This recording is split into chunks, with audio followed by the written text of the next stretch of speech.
Good morning friends, આજે ફરી વખત નવા વિડીયો સાથે હાજર છીએ. મારી એક નમ્ર વિનંતી, આ વિડીયોઝને દરેક 10મા ધોરણના વિદ્યાર્થી સુધી શેર કરજો, જેથી જે વિદ્યાર્થીઓ ટ્યુશનમાં જઈ શકતા નથી તેમને લાભ મળે. તો ચાલો શરૂ કરીએ. ધોરણ 10 વિજ્ઞાન પાઠ 2ના MCQ.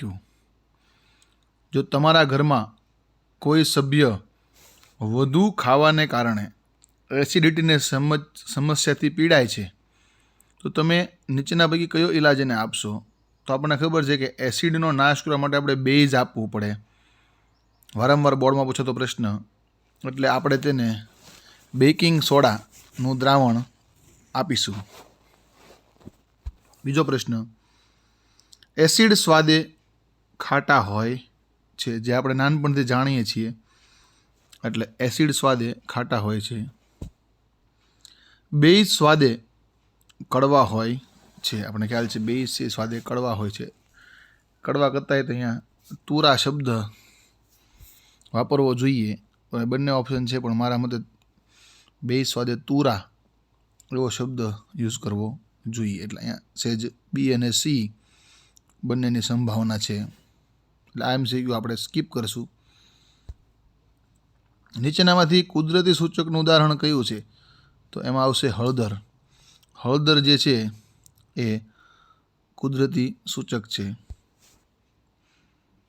એસિડ અને બેઝની કસોટી માટે કયા કૃત્રિમ સૂચકનો ઉપયોગ કરવામાં આવે છે? તો મિથાઇલ ઓરેન્જ પણ વાપરી શકાય અને ફિનોલ્ફથેલિન પણ વાપરી શકાય. એટલા માટે જવાબ આવશે A અને B બંને. કયા ફૂલની રંગીન પાંખડીઓ જે દ્રાવણમાં એસિડ અને બેઝની હાજરી સૂચવે છે? તો આમાં હાઇડ્રાન્જિયા, પેટુનિયા અને જેરાનિયમ ત્રણેય જવાબ આવશે. મેગ્નેશિયમ હાઇડ્રોક્સાઇડનું સાચું રાસાયણિક સૂત્ર કયું છે? તો MgOH એ મેગ્નેશિયમ હાઇડ્રોક્સાઇડનું સાચું રાસાયણિક સૂત્ર છે. જે પદાર્થોની વાસ એસિડિક માધ્યમ અને બેઝિક માધ્યમમાં બદલાઈ જાય એને ધ્રાણેન્દ્રિય સૂચક કહેવાય. ધ્રાણેન્દ્રિય સૂચકો એટલે કે જેની વાસ એસિડિક અને બેઝિક માધ્યમમાં બદલાય એને ધ્રાણેન્દ્રિય સૂચક કહેશું. ખૂટતી વિગત કહીએ છે એસિડ વત્તા ધાતુ, ક્ષાર અને પાણી. એસિડ વત્તા ધાતુ, ક્ષાર અને પાણી.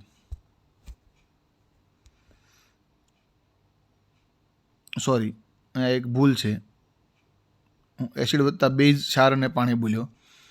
એસિડ વત્તા ધાતુ, ક્ષાર અને હાઇડ્રોજન વાયુ જવાબમાં આવશે.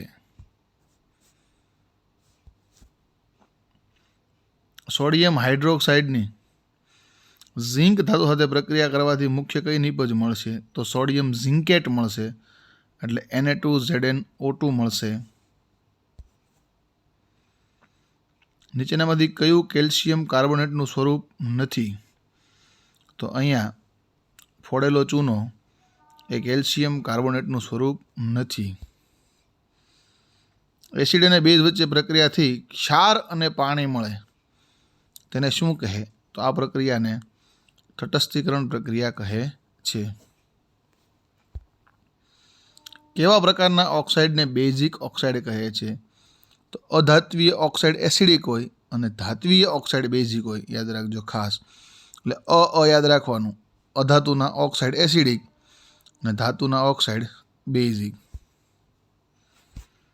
કેવા પ્રકારના ઓક્સાઇડ સ્વભાવે એસિડિક હોય છે? તો જવાબ આવશે અધાત્વીય ઓક્સાઇડ.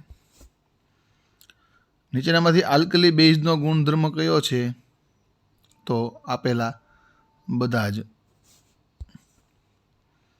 એસિડ અથવા બેઝની પાણી સાથે મિશ્ર કરવાથી એકમ કદ દીઠ આયનની સંખ્યામાં ઘટાડો થાય એને આપણે શું કહેશું? તો કે આ પ્રક્રિયાને આપણે મંદન કહેશું. જેમ હાઇડ્રોનિયમ આયનની સાંદ્રતા વધે એમ pHનું મૂલ્ય ઓછું, એટલે એસિડિકતા વધુ. શુદ્ધ પાણી અથવા માનવ રુધિરનું pH મૂલ્ય કેટલું હોય છે? 7.4. વરસાદી પાણીની pH 5.6 કરતાં ઓછી હોય તો આપણે એને એસિડ વર્ષા કહેશું. નીચેનામાંથી કયું સંયોજન મિલ્ક ઓફ મેગ્નેશિયા તરીકે ઓળખાય છે? MgOH2. દાંતની ઉપરનું આવરણ શેનું બનેલું હોય છે? Calcium phosphate Ca3PO4 twice. કવચના પાંદડામાં કયો એસિડ હોય છે? Methanoic acid HCOOH. NaCl, Na2SO4, NaNO3 એ કયા ક્ષાર પરિવારના સભ્યો છે? તો સોડિયમ ક્ષાર પરિવારના સભ્યો છે.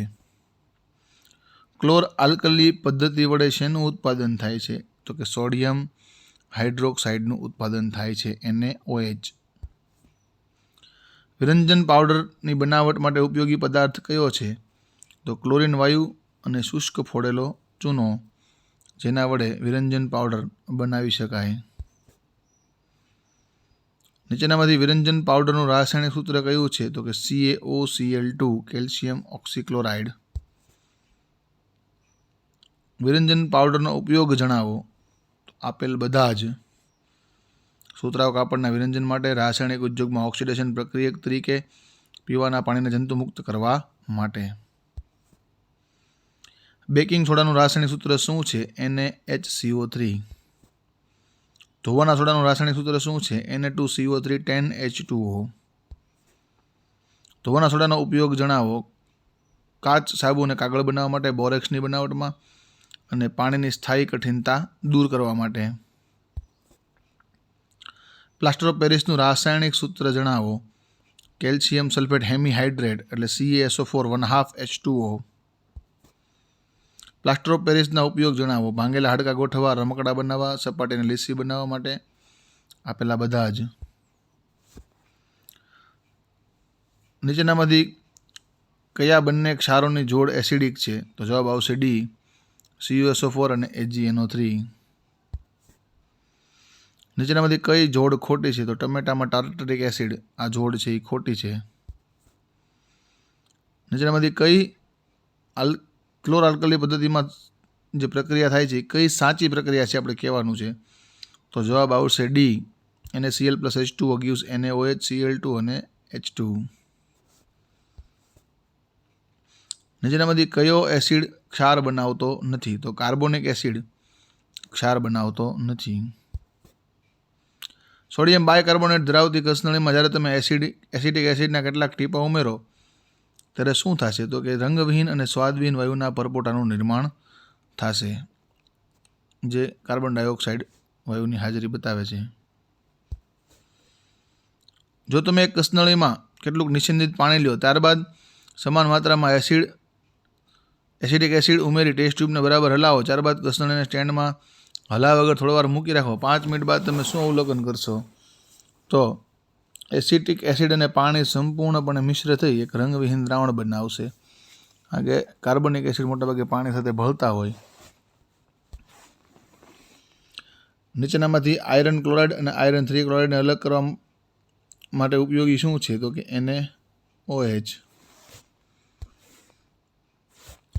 Thank you very much.